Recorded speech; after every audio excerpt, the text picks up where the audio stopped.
आपण इथं राजमा भिजत टाकलाय 6 तास। आता तो छान भिजलाय। आता आपण राजमा शिजत घालूया। 1 वाटीला मी 1.5 वाटी पाणी ठेवलंय। कुकरचं झाकण लावून शिजवून घेऊ। आपण कडे 2 चमचे तेल घेतलंय। त्यामध्ये 2 तेजपत्ता, 1 मोठी वेलची आणि 1 दालचिनीचा तुकडा परतून घेऊ। आणि त्यामध्ये आता कांदा टाकू। इथे 2 मोठे कांदे आपण बारीक कापून घेतले। आता कांदा परतून घेऊ। थोडासा गुलाबी कलर येईपर्यंत परतायचा आहे।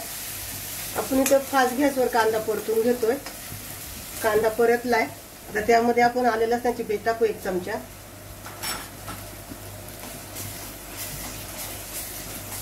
आपला कांदा परतून झालाय।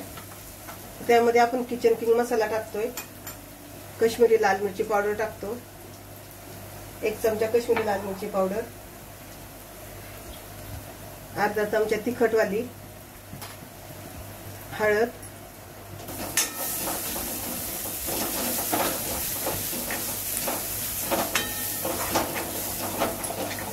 एक चमचा धनिया पावडर आणि चवीनुसार मीठ। हे मिक्स करून घेऊ। हे मी बारीक गॅस करून परतवते। मगाशी थोड्या वेळ मोठा गॅस ठेवला तर कांदा साईडने परतला होता, करपला होता। आता त्यामध्ये ते आपण 2 टमाट्याची पेस्ट करून घेतली ती टाकू।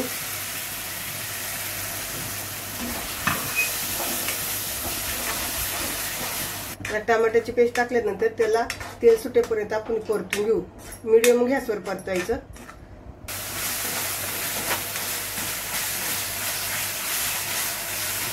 त्यामध्ये आपण थोडंसं गरम पाणी ओतूया। आपला मसाला एकजीव होण्यासाठी।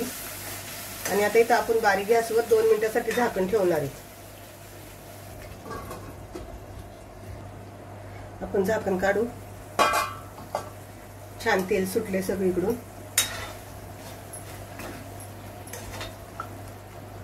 आता इथे आपण थोडी कसुरी मेथी टाकूया आणि त्यानंतर हे उकडलेले राजमा।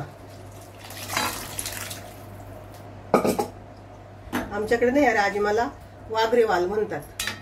आपल्या राजमा बघा किती छान शिजलाय, किती गाळ झालाय छान। परत 5 मिनिटांसाठी झाकण ठेवून घेऊ। झाले, झाकण खोलून बघू। छान उकळी आली आहे। आता इथे बघा रस्सा थोडासा असा तुम्हाला पातळ वाटला ना की चमच्याने असे थोडेसे 2-3 वेळा असं दाबायचे, म्हणजे राजमा आहे ना तो फुटला जातो आणि थोडासा आपला रस्सा घट्ट होतो। आणि राजमा चवीला पण छान होतो। आपले तर तयार झाले। पण त्यावर कोथिंबीर टाकूया। भरपूर सारी कोथिंबीर टाकायची।